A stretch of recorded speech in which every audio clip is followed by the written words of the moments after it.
Hi everybody and welcome back to the channel. As many of you know, office buildings were once the lifeblood of busy metro areas across the country.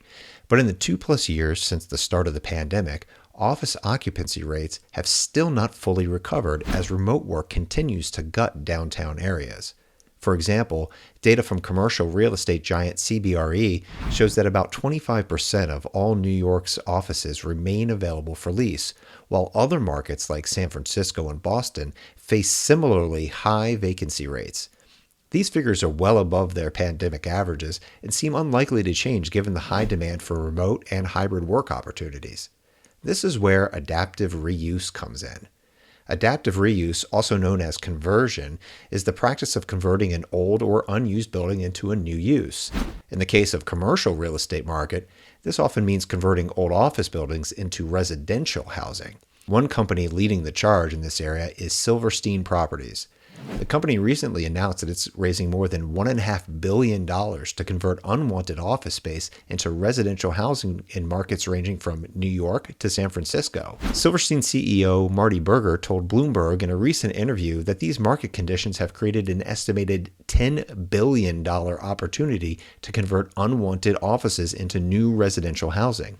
Now is the perfect storm where office is not in favor and the residential market is very hot, Berger said. Hopefully we can acquire some of these office buildings that may be obsolete or may not be their highest and best use as an office building and convert them to residential use, which the city desperately needs. With commercial property values declining by 13% in the past 12 months, while housing prices have declined at a much slower pace, Silverstein sees a great financial opportunity to be at the forefront of these commercial conversions. The company has already converted an office at 116 John Street in New York's financial district into a 416-unit market rate apartment complex in 2021, rental listing site Street Easy indicates. They are clearly positioning themselves to be a leader in this new and emerging market. But they aren't the only company making moves. According to a November study from Rent Cafe, developers created more than 28,000 apartments through conversion projects in 2021, a 25% increase when compared to 2020. The same study estimates that roughly 77,000 new apartments will be added nationally via adaptive reuse conversions by the end of 2022.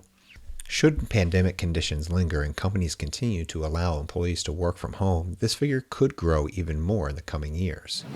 Other developers, such as Emily Hubbard, co-founder of Sage Investment Group, which specializes in multifamily conversion projects, suggest that conversions are a cheaper alternative to building new homes from the ground up, given that the cost of borrowing money and construction materials have both skyrocketed over the past 2 years.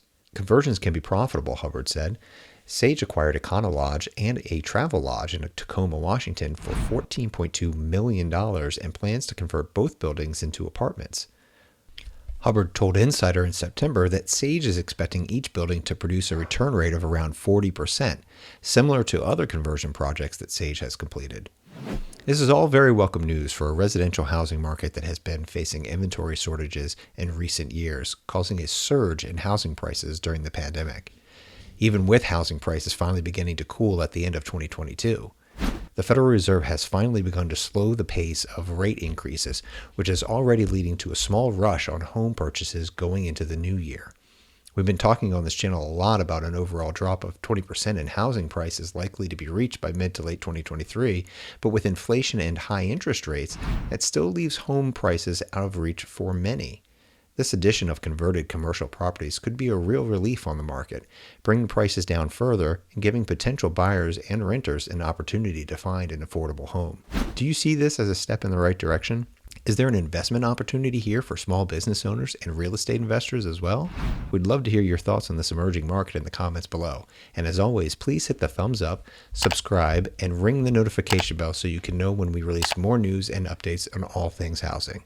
Talk to you next time.